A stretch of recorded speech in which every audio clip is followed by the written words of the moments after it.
I'm just really honored to be here talking to you guys today at Precon.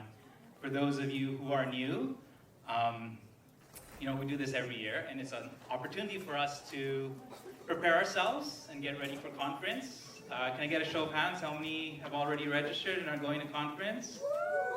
Okay, that's not bad. That's like half of us. All right. And if you haven't quite decided yet whether or not to go, but with God it's a bit different. And yes, there are times that we feel Him and we know He's truly present in our lives. But there are also a lot of times that we waver in our faith, right? And we doubt and we forget that He's there. When we take a look at the world today and see, all this turmoil in our society, it can be a really dark place. We keep hearing about war, violence, mass shootings, human rights issues. There's all this Christian persecution right now. Groups trying to overturn abortion bans, trying to push through the bills that would violate the seal of confession. Even our own church is not immune to this. We have criminal priests that are preying on our kids and our children. Our leaders are letting us down. And at the same time, we have our own problems to face, right? In our daily lives, we struggle with family issues, health concerns. We have financial worries. We suffer from broken relationships and sins and addictions we can't break free from. And all of these things, add up to create this layer of gray just hovering above us, this persistent layer of clouds that seems to block out God's presence and His light. We end up getting distracted by these things, and it's hard for us to really see and feel His presence. It's easy for us to forget Him. So our anchor verse today, first and foremost, it's a call for us to do what? It's a call for us to wake up, because God's light and love is always there, shining down on us, even when our lives are clouded and it doesn't feel like it. Everyone in this room has gone through the CLP, right? Some more recently than others. And we all said yes to God's invitation to know Him more, right? We all said yes to pursuing this relationship with Him. And I think all of us here were probably raised Catholic, right? We go to Mass every week. We read Scripture, kind of forced to do that, but we do it. Everyone here has personally experienced God at work in their lives. Am I right? Yeah.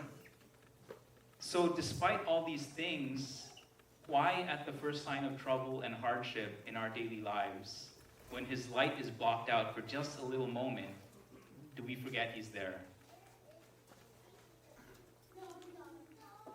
Why do we find it so difficult to trust in God in times of hardship? So I have this theory that the reason we find ourselves struggling with trusting God is because we forget who He is and we forget His character. He becomes, sort of like an old friend that we've lost touch with. And years later, when we encounter them again, we just don't know them well enough anymore. So think about, a really close friend you used to have. Maybe you grew up together, your neighbors or your classmates, and, you probably became really close because of all the time you spent together. This was someone you talked to every day, right? This was someone you got to know like the back of your hand. Their personality, their opinions, their habits, what they liked, what they disliked. And at the end of the day, because you were such close friends, this was someone you really trusted. Now, think about the time you moved on from that part of your life.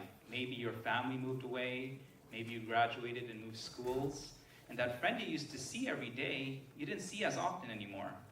You're still good friends, right? You make plans to hang out, but guess what happens? Life happens, right? And those plans just remain plans. You have obligations to your family. You're pursuing your career, right? You're taking more classes, meeting new people, making other friends. And if all of these things are happening to you, then of course they're going to be happening to your old friend as well. You never end up meeting up because both of you have so many other things going on in your lives. And what was once such a strong relationship kind of just drifts apart over time. right? What was once someone you talked to every day, they become this occasional photo you scroll past on Instagram or like a birthday reminder on Facebook. And if this has happened to you before and you know what I'm talking about, raise your hand, let me know, right? It happens to all of us. Over time, you just lose touch with this person, right? Your relationship deteriorates. Someone you used to know really well has become a complete stranger to you. So the point I'm trying to make is this is exactly what happens in our relationship with God, right? Being raised Catholic, going through the CLP, being on fire within community, we all go through these phases in which there are times we know God really well, spend so much time with Him, and just trust in Him completely. And we also go through phases in which life happens, right? We also go through phases where we have obligations to our families. We're pursuing careers, meeting new people, just generally get busy with life. And we end up prioritizing those things over God. So sooner or later, we begin to forget that daily prayer. We skip that Sunday Mass. We push off that confession that we need so much. We drift apart in our relationship with Him. Brothers and sisters, in order to completely trust someone, we have to know them. It's that simple. The people we trust in our life the most are the ones we know the best. We know their nature, we know their values, we know their character. And because we know them best, we know them best because we talk to them the most, we visit with them, we spend regular time with them, we open ourselves up to them, and we listen to them. So at this time, I'd actually like to invite up a sharer. She's a newly dedicated sister from the Northwest chapter. And there she is, okay. Would you please welcome our sister Kat. Right, he can't be someone we just pull out when there's something wrong and we need, a problem that needs to be fixed, and we just plop him away once that prayer's been answered. We need to prioritize our relationship with God in our lives in all circumstances, just like Kat did. We have to make the effort to pray, to talk to Him.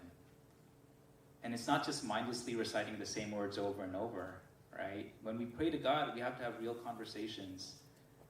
We have to talk to Him openly about anything and everything, how we feel, how we're doing in life, our problems, our joys, our fears, and our dreams. And we have to spend time with Him, to visit Him, not just out of obligation every weekend, but as often as possible, so we can experience Him at church, through the sacraments, and adoration. When we have a strong relationship with God, when we really know Him and His character, it's easier for us to remember that He's always there with us, shining His light even in the most difficult of times. But, of course, keeping up this strong relationship with God, continuing to grow closer to Him, it's all easier said than done. It can get really cloudy in our lives, just like we heard. Our lives can be full of storms. We have temptations, and doubts, and anxieties, worries, and hardships. We go through breakups and have our hearts broken. We fail a class and all of a sudden can't graduate on time. A family member gets sick. And we're too stressed out at work to do our jobs well. We get lonely and depressed and fall into sin. The hardships we face in life, they don't just disappear all of a sudden. And it takes time for storms to pass. And there'll be times when, these distractions get the best of us. And there'll still be times we forget to have these conversations with God. When we're just so tired from the work week, when we're too lazy to go to adoration, right? There'll be times when we're just blinded by all these negative emotions and bad feelings that we don't want to go to confession. So our problems, they won't disappear overnight. Our relationship with God will have its ups and downs, right? Just like every relationship. And that's okay. God understands. And what's important to Him is not for us to have that perfect relationship with Him, but rather for us to put in the effort and try our best to know Him more. So, if you haven't already noticed, I'm wearing a Fitbit. I just got it recently because I need to be more active. And, I thought this would be a good way to make things more fun and track my progress, like an RPG, right? So a couple of years back, I went to my doctor for my annual checkup. And everything was good, right? And then he asked me if I was getting regular exercise. And, my interests, they mostly revolve around video games and food and staying inside. So, I said no, and I felt really bad about it. Anyway, this year, I went back for my annual checkup, and this time, I knew what he was going to ask me, so I was prepared, right? So he does all the tests, everything looks good, right? And he asked me if I was doing any regular exercise, and I was excited to tell him that, yes, I was. I said we had a park next to the office, and throughout the day, I would walk laps around the park. And you know what he said to me? He said, Arvin, walking is an exercise. And of course, I felt really horrible, and I left, and I haven't gone back. JK, he's still my doctor. No, the point of this story is, okay, first, obviously I need to be more active, but I hate going to the gym. So if anyone plays badminton, let me know. I'm always down. Second, my doctor was absolutely right. For me, walking is an exercise. If all I do is walk, I'm not really improving my fitness. I have no problems walking, right? For any exercise to be effective, we have to make ourselves a little bit uncomfortable. And we have to struggle a little bit. We have to pant, we have to ache, we have to sweat and feel sore the next day. And we have to push our bodies to the limit in order to improve ourselves. It's the same with how our relationship with God works, okay? So, just a quick sharing from me. I personally struggle the most with not being in control. I'm the type of person who wants as much information as possible, as much detail as possible, because I want to plan everything out, and I want to have a backup plan, and I want to have a backup to that backup. And in my relationship with God, the hardest part has always been this idea that there are going to be times in my life when there is no plan, and things are completely out of my control. And all I can do is just trust that God will take care of it. So about 10 years ago, I got really sick.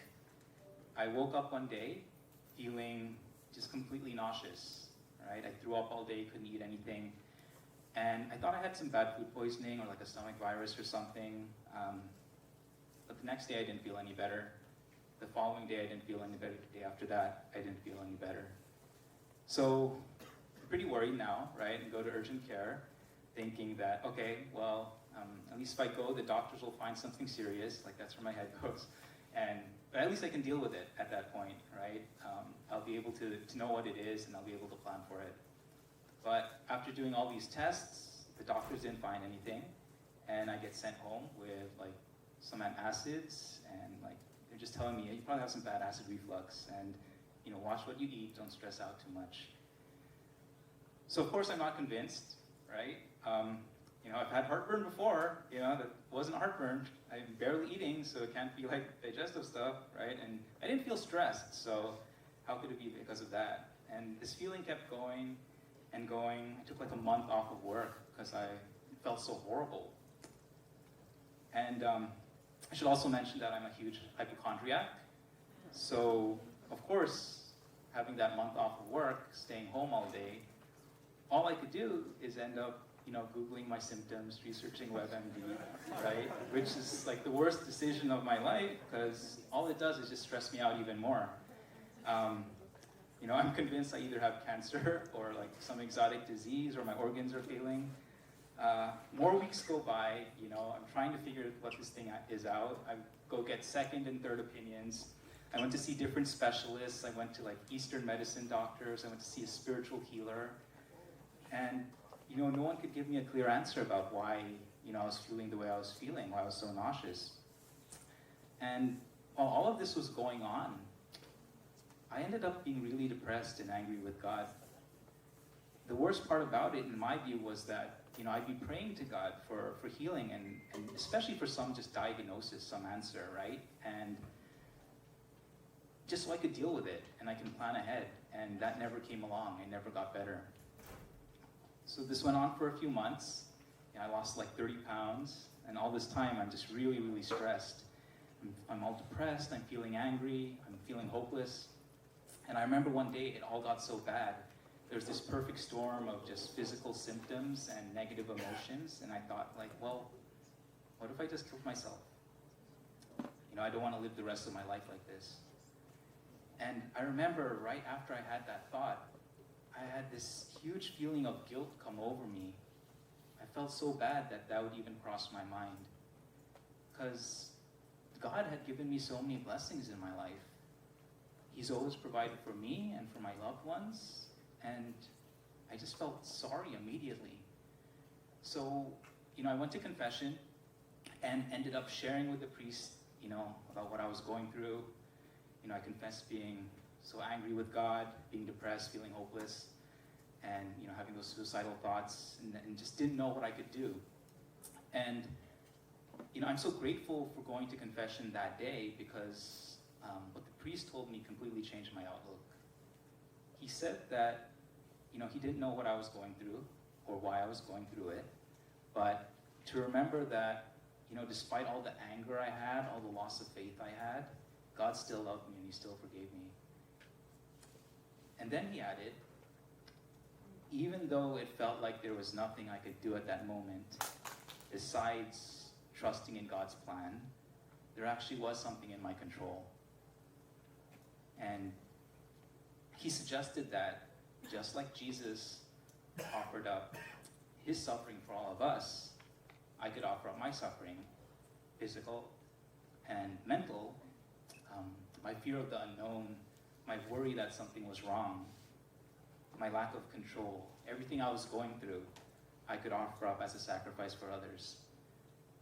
And that made sense to me, and even though I couldn't control or plan for what was going on in my life, at least I could offer it up for my loved ones and for God. And once I had that realization, things just started to change. The suffering I went through, didn't seem so pointless anymore because I offered it up, right? I began to rebuild that trust in God and had that daily prayer with him again. And I believe there was really a reason that I was going through what I was going through, even if it only meant to be a sacrifice for others.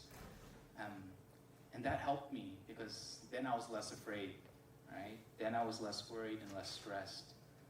And bit by bit, things didn't seem so hopeless anymore. And slowly, things began to get better. So, fast forward to today, 10 years and 30 pounds later, right? That unknown disease that I suffered through, and it ended up being this perfect combination of GERD, which is just, a fancy name for severe acid reflux, and stress brought on by Googling my own symptoms. That's what it was. Of course, now I feel so stupid and embarrassed, when I think back to this time in life. But, this experience has taught me a few things. It taught me how important intercession was, right? Our ability to pray for one another.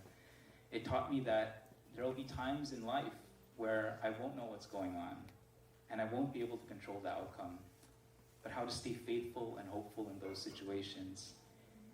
And it taught me to trust in the process, that in order to grow in our relationship with God, we have to be made uncomfortable.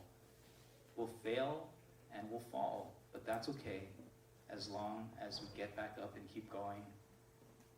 Has anyone ever run a marathon before?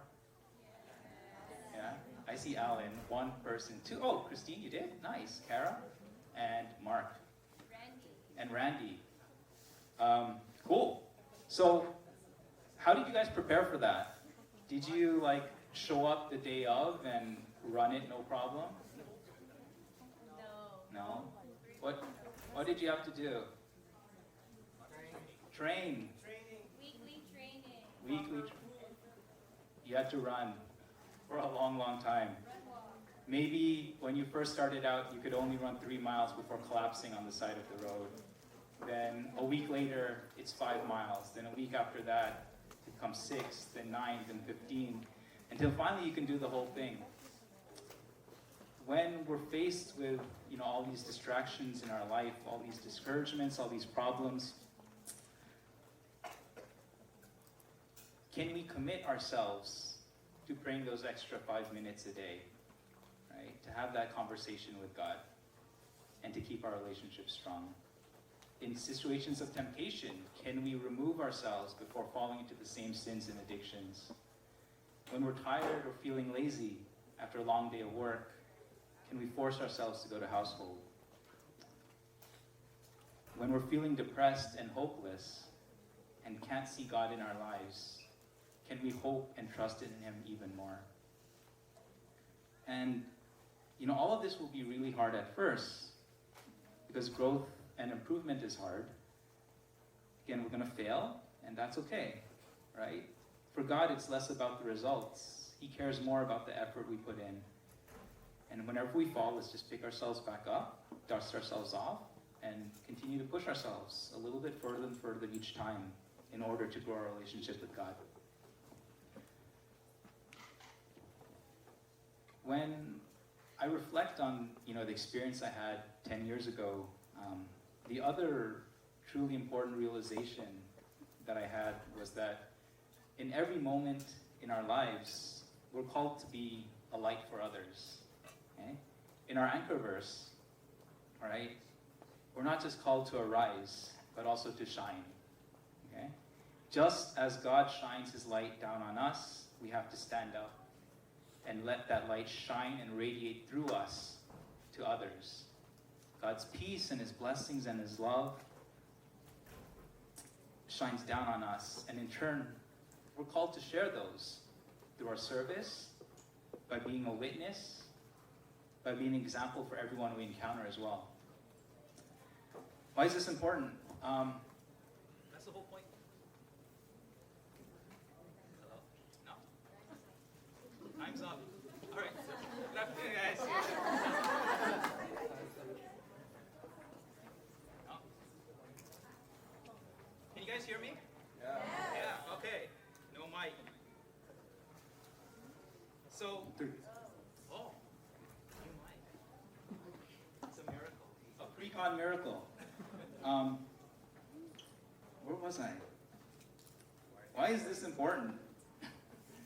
That's the whole point of community, right? Have you guys heard of the term the communion of saints? Yes. What is the communion of saints? Anyone want to come up and tell us? It's this idea that every single person, whether dead or alive, who's ever been a member of the church in all of history, we're all part of one spiritual body, with Jesus as the head, right? And because we're all part of the same body, each one of us contributes to the good of that body, and we all share in each other's welfare. So,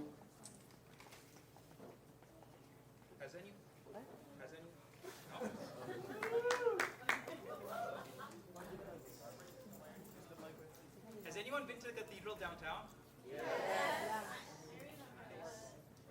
For those of us who haven't been, what do you guys see along both sides of the pews? All the saints. All the saints. Yeah. Oh. Hello. No? Just one. That's one. Oh, it's that one. So along both sides of the pews, you see these huge tapestries, right? You see these 20-foot tall depictions of all the saints, well, a lot of saints, all these holy men and women throughout history. And the really cool thing about it is mixed in with all those holy men and women there are also 12 unnamed persons that represent the anonymous everyday saints we come across in our lives, the brother and sister beside you. So we have this responsibility to one another, being in this communion. That's where the word community comes from. I'm actually not sure if that's right, but it sounds right, so I'm going with it. Our community, CFC, SFC, it exists for two reasons. One is for us to grow in our relationship with God. And two, like we've been talking about, for us to help others do the same. And that's why we're all here in this room today. Being part of community means that we're all on this journey together, right? It means that I'll be praying for you and you'll pray for me. It means that when you fall, I'll help you up, and if I fall, you'll help me up. It means that if either of us gets lost and start heading the wrong direction, the other person will be there to shine, to be a light and a guide so we can follow the right path again. Brothers and sisters, we're called to shine, to share God's love for us with everyone we pass on this journey. So at this time, I'd like to call on another sharer. She is a unit head from the South Bay chapter. My unit head. Would you please join me in welcoming our sister Bebe?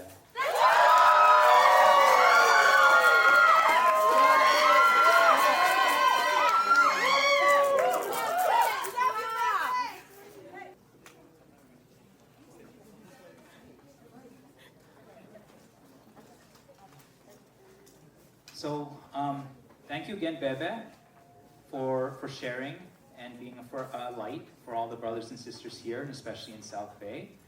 And also thank you again to Kat for being a light to all of us as well. I really want to honor you guys for saying yes to sharing with us today. It's not easy coming up here and making yourself vulnerable in front of all of us. And it takes a lot of courage to do that.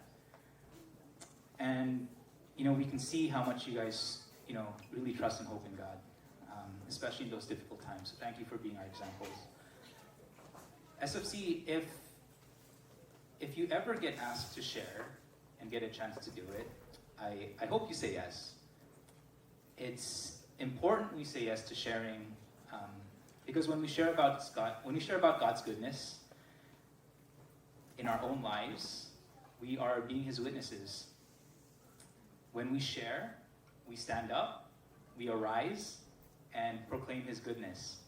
If God has answered one of our prayers, the absolute best way of thanking Him is to let others know how He's been victorious in our lives, so that they too might have that same hope and trust in God. Brothers and sisters, we're called to shine, to serve others, to be an example, to be an inspiration. And we're called to share God's love in every moment of our lives, no matter the circumstances. That's the really important thing to remember. Because we know there are going to be times in life when we're struggling ourselves with our hope and our trust in God. There are going to be times in our lives when we're facing those storms and clouds, and we can barely see His light in the distance. Maybe we fell back into sin or some addiction that we're struggling with and are feeling unworthy, right? Maybe we're feeling lost and depressed or just angry with God. Maybe we're battling health issues and are just physically so weak and tired that we can't give anymore. Maybe we're faced with those most difficult moments in our lives, just like Kat and Bebe were. Whatever it is that we're going through, even if our hope in God is weak, even if our light is dim, we still have to let it shine. And we let it shine, brothers and sisters, because our friends, our families, the people we cross paths with, they might be just as lost as we are. They might be enduring even more struggles, even more hardships. They can't see God's light themselves because of the storms they're facing. So it's up to us instead to be their source of light here on earth. In order to be a light, to serve others and be an example, we don't have to be perfect, we don't have to be super on fire, we don't have to be this flaming torch, right? Even if all our efforts at the moment can only produce the tiniest flame on the smallest candle, that's still enough light to cut through the darkness. That's still enough light to guide others. And you know what else is, when you gather a large group of small candles together, they shine just as brightly as any torch, right? And they provide light to whatever darkness they're in. So, as a community, SFC, together, we can really provide light in the darkness of this world. We're called to serve and be an example, not only for each other, but also for those outside of our community, for our families and for our friends, for our classmates and coworkers, and for everyone, we cross paths with.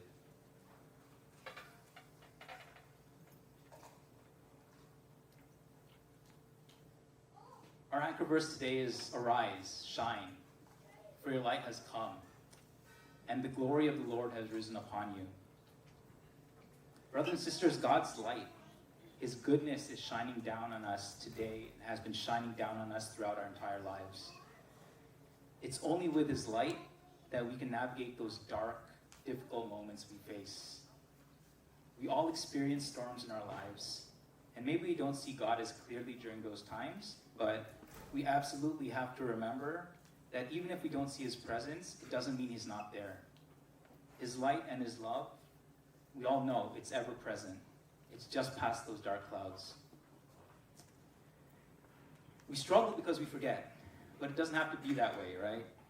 When we're able to keep our relationship with God as a priority, we know Him better. And when we know Him better, we're more faithful and can trust His process rather than just the results. And when we trust the process, we have a chance to share His love and His light to everyone who needs it. Today, it's a reminder that in the middle of all these storms and dark nights that we face, God is present. We may not see Him all the time, and as long as we remain hopeful and faithful to Him, His light will eventually shine through again, because it never goes away. And when His light shines on me and on you, it's our responsibility to let it shine for others as well. So I'd like to wrap up with a prayer, and I invite you all to join me, and we put ourselves in the presence of God, in the name of the Father, and the Son, and the Holy Spirit. Father in heaven, you shine your goodness, graces, and love on us constantly.